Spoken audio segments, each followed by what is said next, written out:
And joining us for the very latest on this is Dr. Malcolm Davis, Senior Analyst in Defence Strategy and Capability at the Australian Strategic Policy Institute. Dr. Davis, thanks very much indeed for talking to us this afternoon. Now, let me begin by asking you, are we looking at the possibility of a full-scale war in the region that includes Iran, Iraq, Yemen and Syria and their proxies on one side and Israel and possibly its allies on the other? I think the answer is definitely yes. I think that this attack by the Israelis that killed the Hamas leader occurred in Tehran. Whether it was an airstrike or whether it was a pre-deployed bomb, it occurred inside Iranian territory. So the Iranians will retaliate against that. And the question is, how do they do it? When do they do it? And how do the Israelis retaliate in response to that Iranian attack? And I think the real danger here is of an escalatory cycle, a tit-for-tat response going back and forth between Iran and its proxies against Israel and its allies that ultimately leads to a much wider war. So I think, unfortunately, the answer is yes, we are facing that wider war now. Right. So that is certainly a very worrying scenario as we speak. But how does Iran match up to Israel's military prowess? What are the airstrikes and interception capabilities of Iran and Israel if we were to compare? Well, I think when you look at the April attacks that were conducted by Iran against Israel, the way they coordinated those attacks, they gave Israel's air defense and missile defense alongside US defensive systems time to intercept the attack.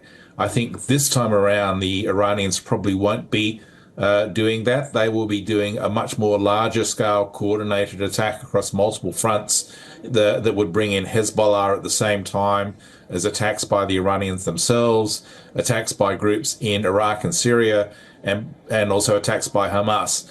And so I think that you will see a much more challenging tactical military situation being faced by the Israelis in terms of defending their airspace.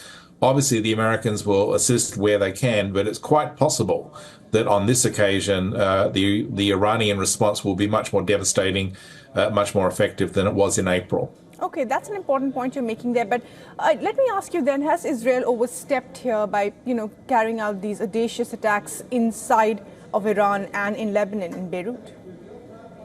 Well, I think what the Israelis are trying to do is take out the leadership of the adversaries that they face, particularly in terms of Hamas, the Iranian Revolutionary Guard Corps, as well as potentially Hezbollah.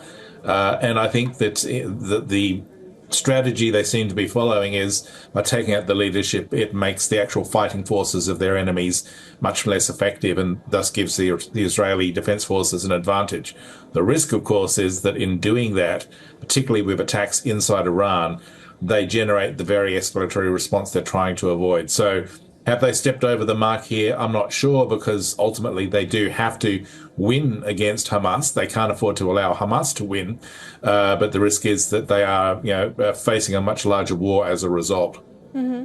And what are the other players at play, factors at play here in this, if this were to become a regional war? What about countries like Russia, China, the US? Where do they step in and come in?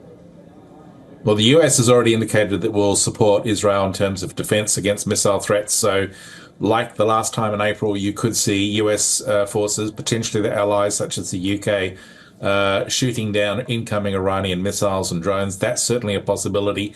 As for the Russians and the Chinese, I think the Russians have their hands full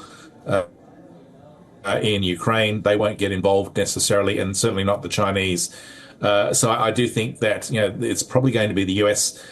Interestingly enough, Erdogan in Turkey has warned of some sort of intervention if Israel were to attack Hezbollah.